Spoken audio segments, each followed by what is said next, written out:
Často používate zlato ako referenčnú hodnotu. Prečo ale práve zlato, na ktorého cenu vplývajú psychologické vplyvy? Prečo nie inú komoditu?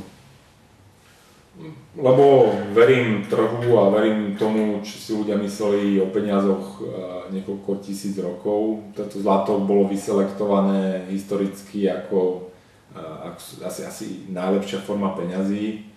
A preto si myslím, že teda ak by, aj v súčasnosti je podľa mňa stále vnímaná ako určitá, že má tú svoju monetárnu funkciu, že uchováva tú svoju hodnotu v čase. A preto si myslím, že ak by sme uvoľnili úplne tie peniaze, ak by sme to spätne privatizovali, tak zlato by vyhralo opätovne ten tender o to krytie tej meny, že zlato by bolo tou komoditou, ktorý by krylo menu. A preto a v súčasnosti aj má tú monetárnu funkciu, čo vidno na nákupoch centrálnych bank, veď centrálne banky opätovne začali nakupovať to zlato. Zlato sa používa ako kolaterál v rôznych obchodoch.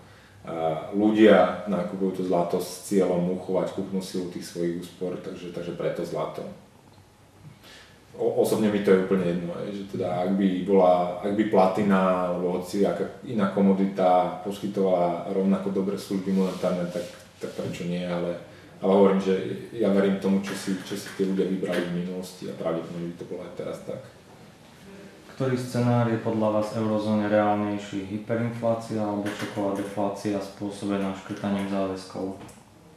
Deflačné šoky s následnými prehnanými inflačnými reakciami. A ten európsky bankový sektor je z veľkej časti nesolventný a nefunguje.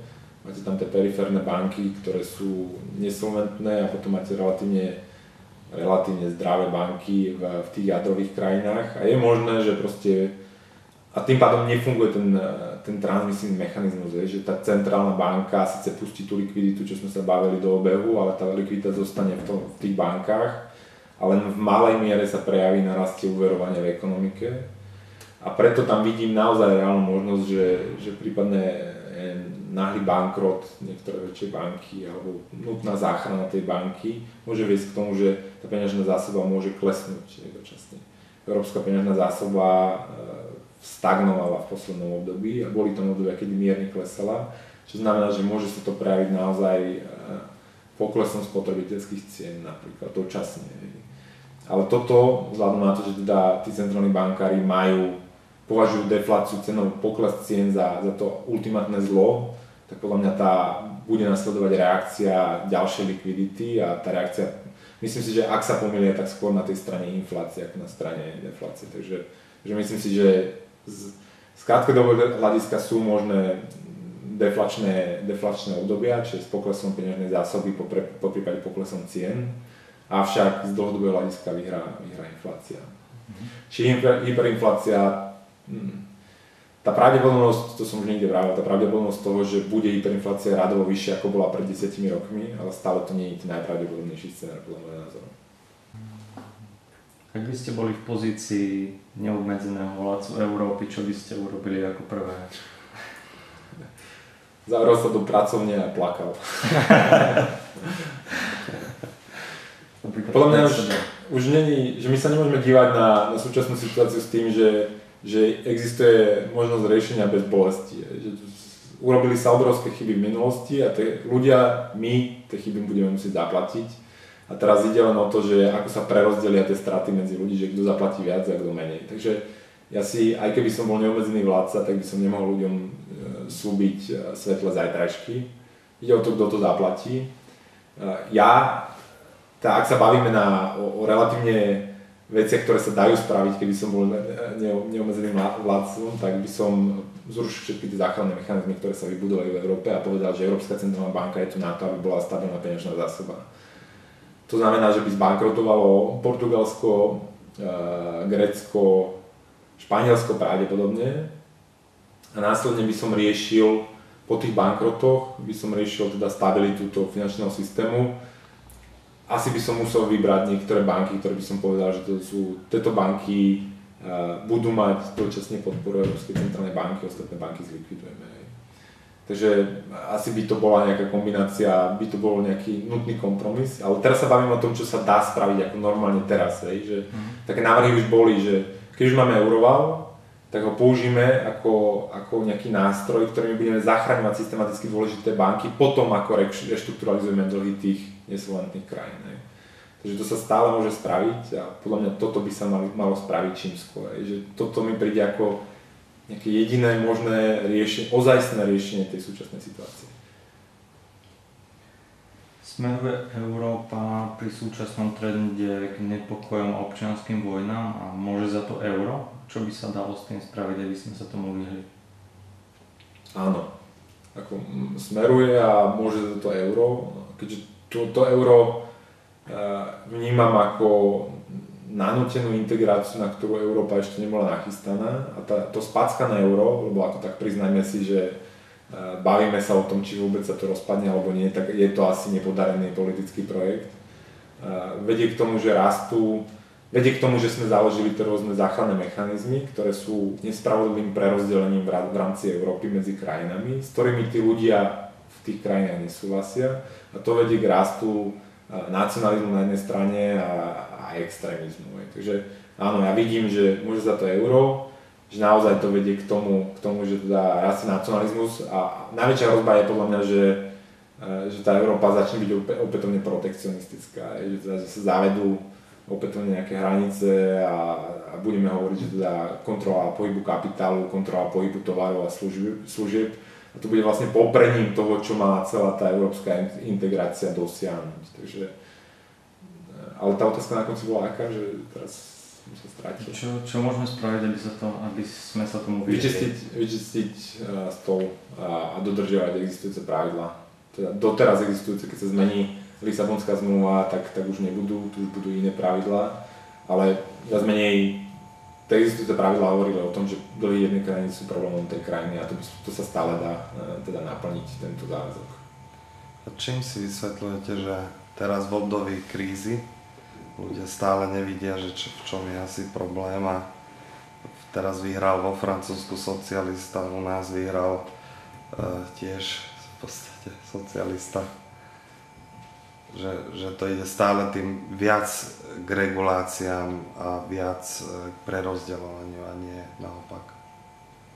No možno to je črta tej demokracie, tej sociálnej demokracie, že ako náhle nastavíte systém tak, že väčšina si môže hlasovaním zabezpečiť nejaké privilegium, tak to bude mať ten následok, že ten systém postupne bude raz prerozdelenie a bude zneužívaný na iné ciele, ako je teda nejaký blahobyt spoločnosti.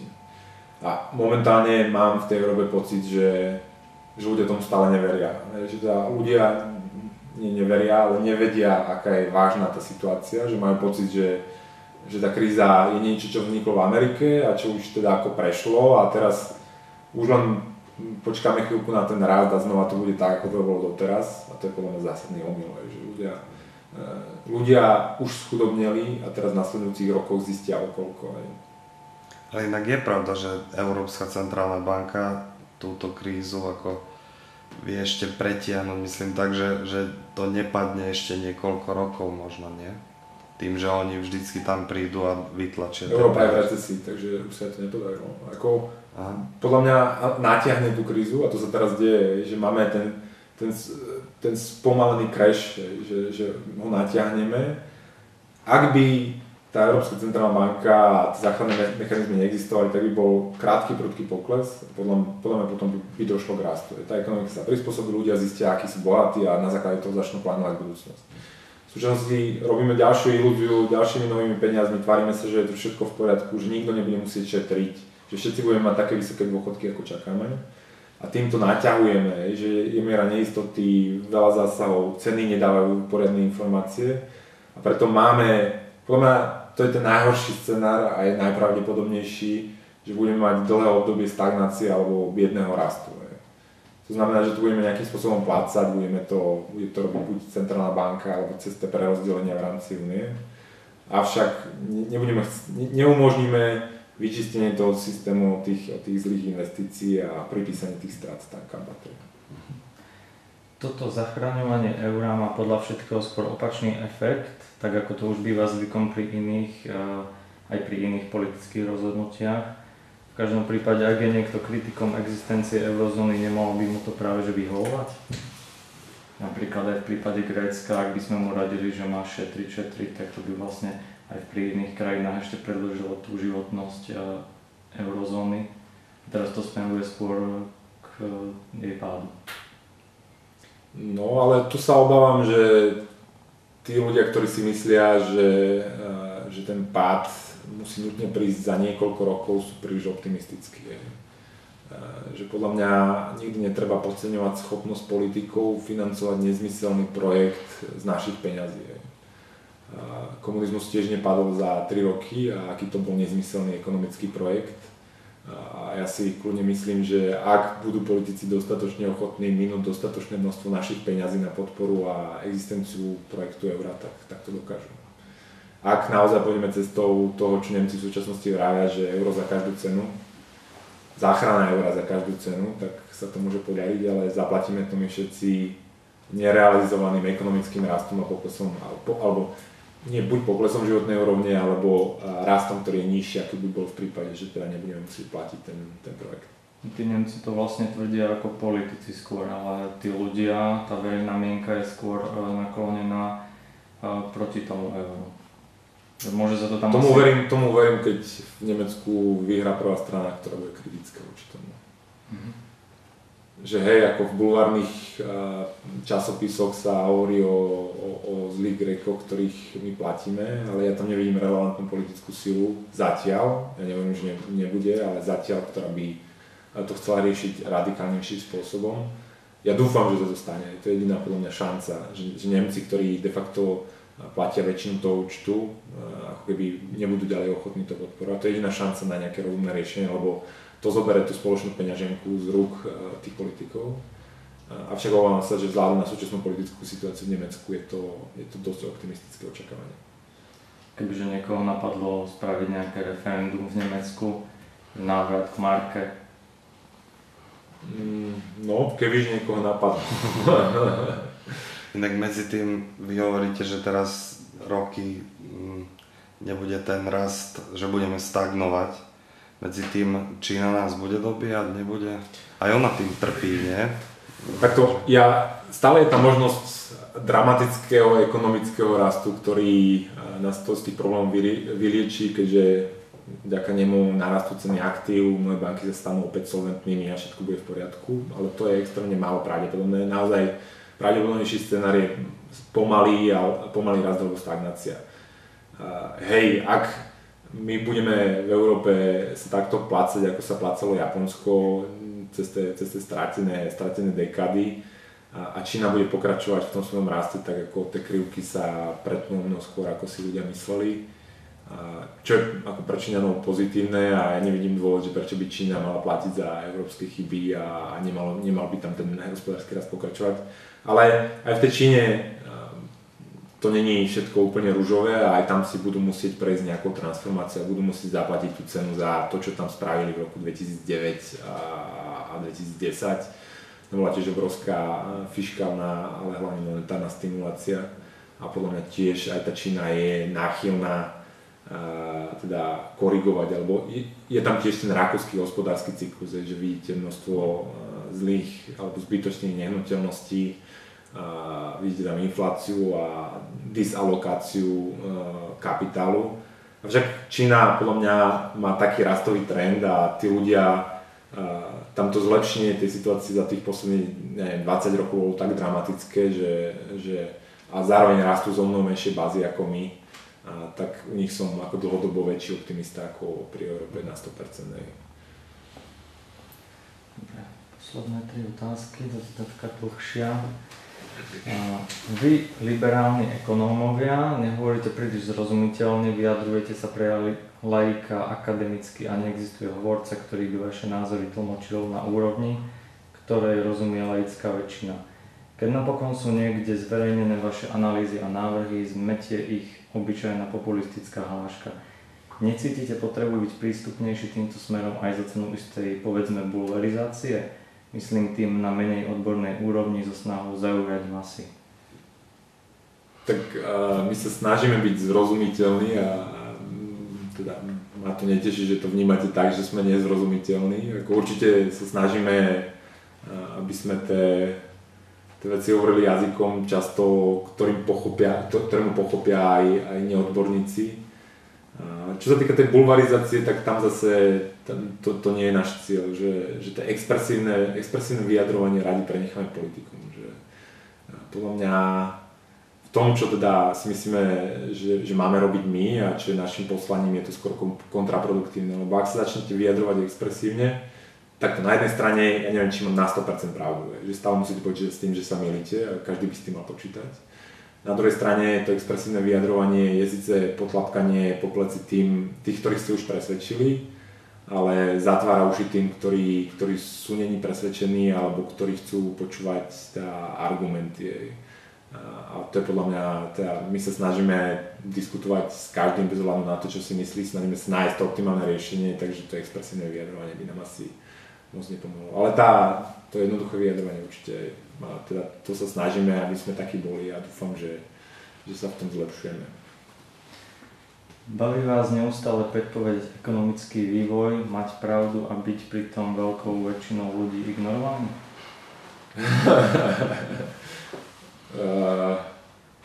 Baví samozrejme, ale neviem, či nie ste moc kritickí s tou ignoráciou. Podľa mňa je pár ľudí, čo to teda počúva a že si všimlo, ale jak hovorí násilný Nikola, stále nie je dôležité mať pravdu, ale nakoniec vyhrať. A posledná otázka, išli by ste niekedy do politiky? Sa vraví, že nikdy nehovor, nikdy nie. Ale nie, ja si myslím, že moja pridaná hodnota je v tom, čo robím. Že nejaká analýza tých vecí, čo sa dejú okolo, tvorba a popularizácia tých myšlienok. Nemyslím si, že moja pridaná hodnota je nejaké robenie kompromisov v politike. Takže ja som šťastný tam, kde som. Takže skôr nie. No, hej. Dobre. Tak ďakujeme.